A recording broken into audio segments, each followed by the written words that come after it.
Hello and good evening, I am Ciaran.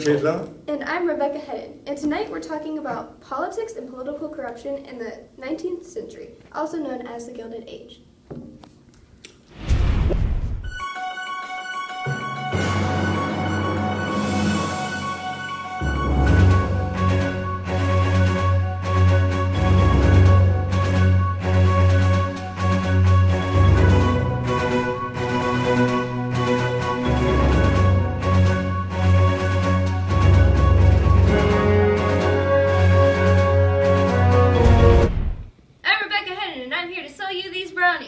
If you buy them, you'll never regret it because these are Miss Gaston's and they're good. So you should buy them. And if you order them within the next 0.5 seconds, then you can get a bunch of tissues.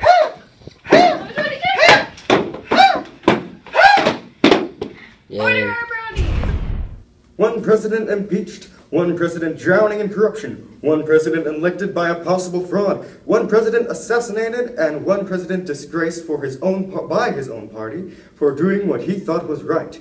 Clearly, this was not a good time in presidential history. The term Gilded Age was first used by Mark Twain, meaning the period was glittering on the top, but corrupt underneath. That's right. Even though a whole lot of revolutionary inventions were being created and the richest of the rich were living here in the U.S., the presidential power was at an all-time low. This was due to the extreme amount of corruption that was flowing out of the giant corporations, which could easily change a politician's opinion with the right amount of money. Interestingly enough, the people who did participate in politics were citizens. There was an all-time high in vote participation by 78%. Every day, people were forming unions, conducting demonstrations, and even founding a new party called the Populist Party. The populist movement was a revolt by farmers in the South and Midwest against the Democratic and Republican parties for ignoring their interests and difficulties. For over a decade, farmers were suffering from crop failures, falling prices, poor marketing, and lack of credit facilities. They had a number of successes along the way, including members in Congress, 3 legislators in the 1892. Their presidential candidate, James B. Weaver, received over 1 million votes. In 1896, the Democrats co-opted much of the populist agenda, and the populists supported Democrats, William Jennings Bryan, for presidency. Bryan lost and the populists faded away. As mentioned before, the presidents did not have a lot of power, which resulted in them mostly being forgotten through time. Exactly. One of the most remembered is Grover Cleveland, because he weighed over 300 pounds. And another political aspect that originated in the Gilded Age were swing states.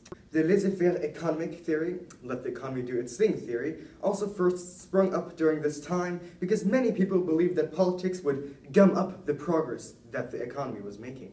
This resulted in a century-long debate over the power of the presidency. When we come back, we'll be talking about political corruption and what was going on in that time.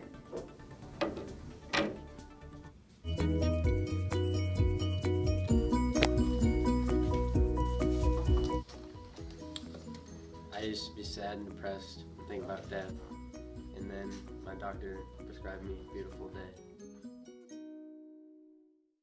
They can also cause depression, headaches, migraines, backaches, muscle aches, and early menopause. Please talk to your doctor before taking Beautiful Day. Good morning. My name's Rebecca Margaret, and I'm going to interview an innocent, unprepared high schooler and ask him about his busy schedule. Let's go. Are you an overscheduled teenager? Yes. How about trying going to bed earlier? No. What are your electives? Robotics. Drop robotics. Wow, as you can see, he's clearly overscheduled. We need to work on this. Gilded Age politics were dominated by corruption as politicians took bribes. Corruption at all levels of the government characterized the aftermath of the Civil War, but it ran rampant during Ulysses Grant's presidency in 1868 through 1876. Grantism became a synonym for corruption during his reign. Party bosses gave jobs to their supporters and mastered a system of kickbacks, with contractors or business paying politicians in order to get the government contracts. These people were also known as political machines.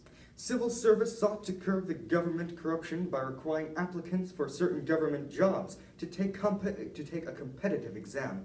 Unfortunately, it was unsuccessful. Political machines, however, did not prove successful in the long run because they concerned themselves with immediate success and power that did not solve any long-term urban problems like working conditions. Today we have Ulysses Grant with us, who many people say started the corruption. Ulysses, hello. Hello. So many people have told us that your administration was a cesspool of graft, abuse, and corruption. What are your thoughts on these accusations? Yes, it's true. My Treasury Department officers demanded bribes from importers if they wanted their goods processed efficiently. My Secretary of War accepted bribes from merchants who were interested in lucrative trading franchises of Indian land. Anything else? No. Are you sure? My own secretary conspired with whiskey distillers to avoid excess taxes, and the Naval Department awarded government contracts based on favoritism. That's it. Oh, well, that's quite a list. Yes, it is. Well, now you've heard it firsthand from Mr. Ulysses Grant. Back to Rebecca.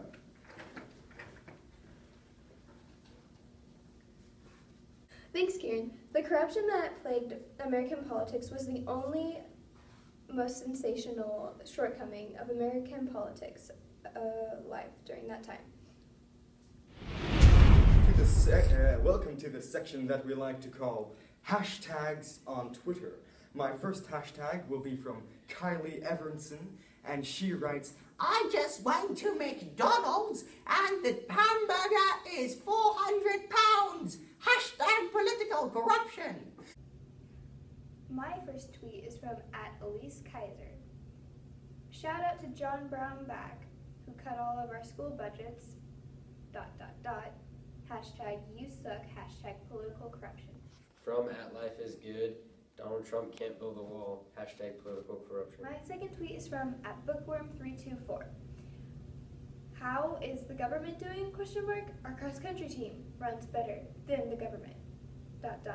Hashtag political corruption. Hashtag sorry not sorry. Hashtag don't show this tweet to my mom.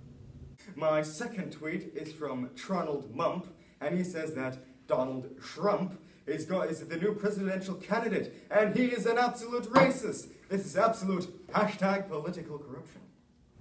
This just in. I'm receiving information that there's a hurricane headed towards Kansas. To Ciaran with more information. Breaking news! We have just received word that there is a hurricane approaching Kansas. Can you see it right here? Because hurricanes always go over Kansas because it's land. It makes sense! And we will shortly die in about a few hours if we don't go to an underground shelter. Please go to Heston where we have one. It'll take a few hours to drive there though. Maybe you're gonna die. Ouch. I have been Ciaran Chitla. And I'm Rebecca Hedden. And you have been watching Political News on Channel 3. See you next time. Blah, blah, blah. Wait, who is that?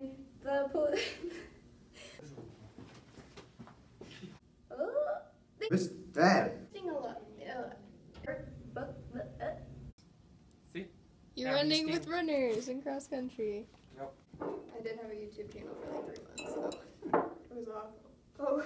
Don't ask me. I have no brain. It died long ago. Oh my gosh. Okay, just keep going. Like, Yeah. Ciaran! that was horrible.